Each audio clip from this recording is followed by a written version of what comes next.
On enlève les chaussures et c'est là qu'on devient le capitaine. Des capitaines qui ne quitteront pas le port. On vous a mis des petits matelas. Génial. Car ce bateau, ils l'ont réservé uniquement pour y passer la nuit, comme une location saisonnière classique. J'ai vu que c'était pas très onéreux par rapport à du Airbnb. Ça changeait aussi en plus.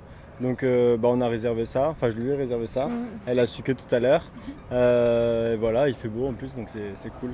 Coût pour une nuit, 250 €. Dylan a fait la surprise à Wendy pour fêter leur 1 an de relation. Ça, c'est la douche. Ça, c'est la douche. Ça ah ouais, ok. Pour la jeune femme, la visite de ce voilier de 15 mètres est une vraie découverte. C'est très cosy. Je crois que j'étais même jamais rentrée dans un bateau. Ça, c'est une bonne expérience. Le propriétaire du bateau est absent. Il a simplement mis une annonce sur la plateforme de Félix et c'est lui qui s'est occupé de le préparer avant l'arrivée des vacanciers. Quelques cafés qu'on leur met là. Et on est Airbnb. comme un Airbnb. On est le Airbnb de la mer, quoi.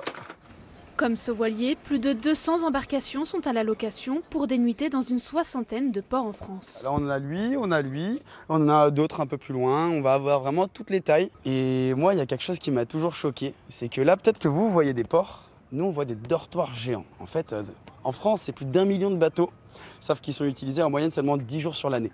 On s'est dit, mais c'est pas possible, quoi. Il y a cette ressource qui est là, qui fait rêver tout le monde. Et nous, on est dans la surconstruction d'immeubles, on n'arrive pas à loger tout le monde pendant les vacances. En 2024, le département des Alpes-Maritimes comptabilisait plus de 47 000 locations de type Airbnb, alors que le marché de la location sur du long terme est en tension.